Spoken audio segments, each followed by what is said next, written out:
제8차 탐사 결과, 피엄체 긴급조사 결과 정편훈 대원이 갑작스럽게 본부와의 통신을 중단하고 17억 원을 대출을 받으면서 을 담보로 설정했습니다.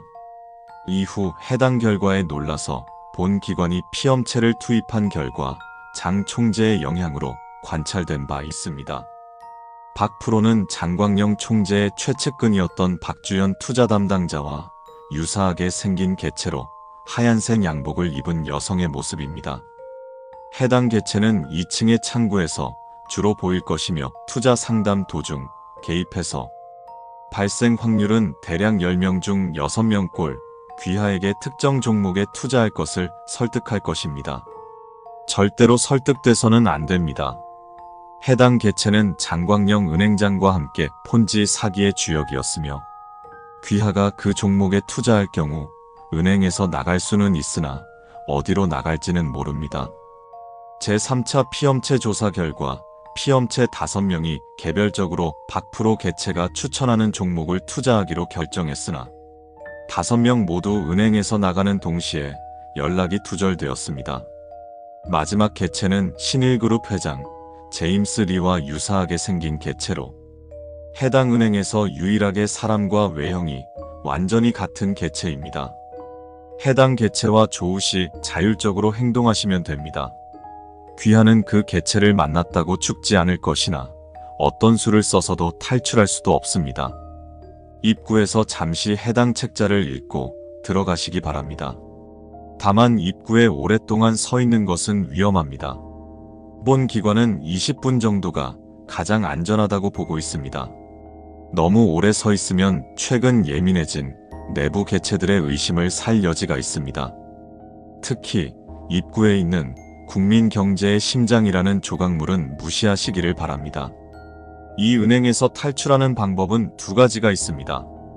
첫 번째는 1층에 있는 신일저축은행에서 계좌를 개설하고 돈을 넣는 방법입니다.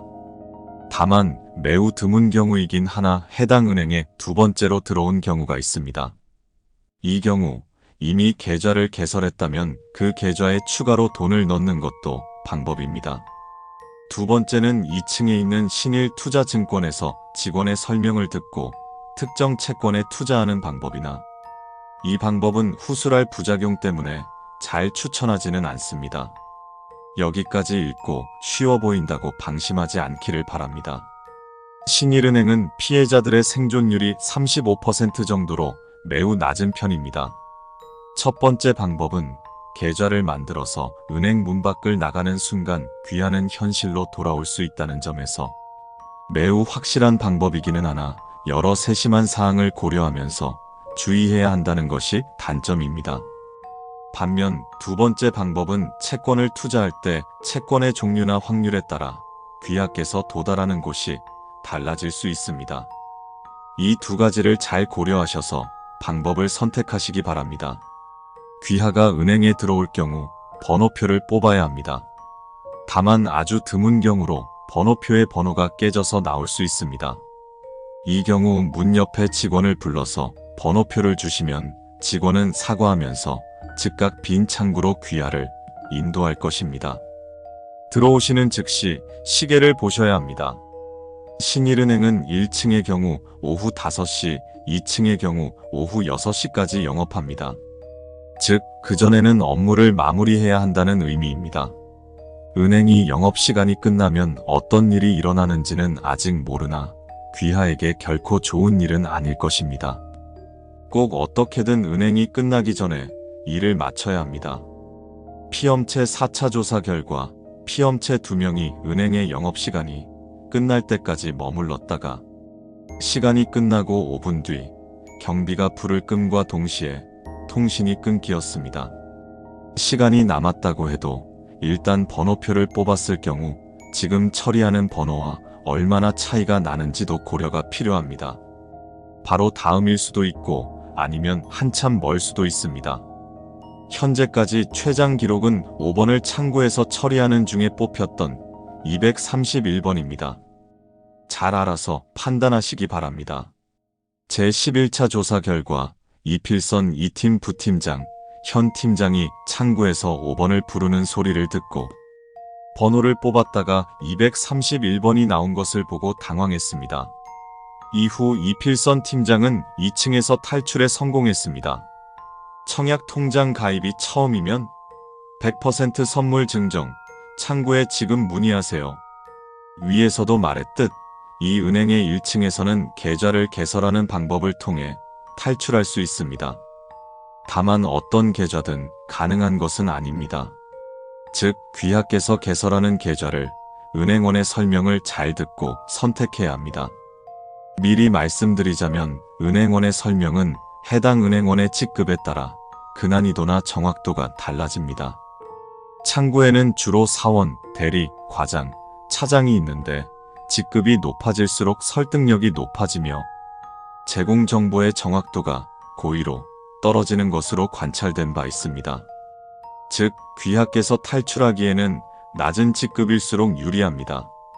다만 차장 중 김미영이라는 이름의 직원이 귀하의 창구에 있으면 본인이 적절하게 판단하시면 됩니다. 제12차 피엄체 조사 결과 이전 5차례의 탐사를 종합했을 때 피엄체 15명 중 2명만이 해당 개체와의 접촉 후 살아 돌아왔습니다. 나머지 피엄체들은 해당 개체에 의해 속아서 담보대출을 받은 것으로 파악됩니다. 해당 은행에서는 상품 이름은 상당히 다양하지만 주로 보통 은행과 같이 수시 입출금 계좌, 정기 적금, 예금, 주택 청약 통장, 그리고 마이너스 통장을 만들 수 있습니다. 하지만 귀하께서 완벽히 탈출하시기 위해서는 수시 입출금 통장을 만드셔야만 합니다.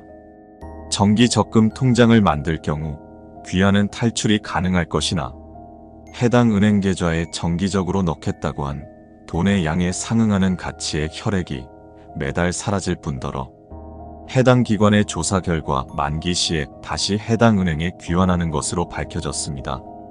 만기가 왔다고 그때 적금을 해제하고 탈출하겠다고 생각하시는 것은 금물입니다.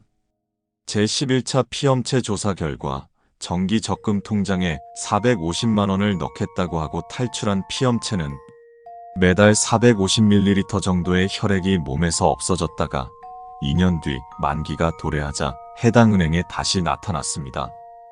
이때 직원의 설득에도 불구하고 적금을 해제하겠다고 하자 그간 없어졌던 혈액 대략 10.8리터 이 한 번에 몸에 다시 나타난 것으로 확인되었습니다.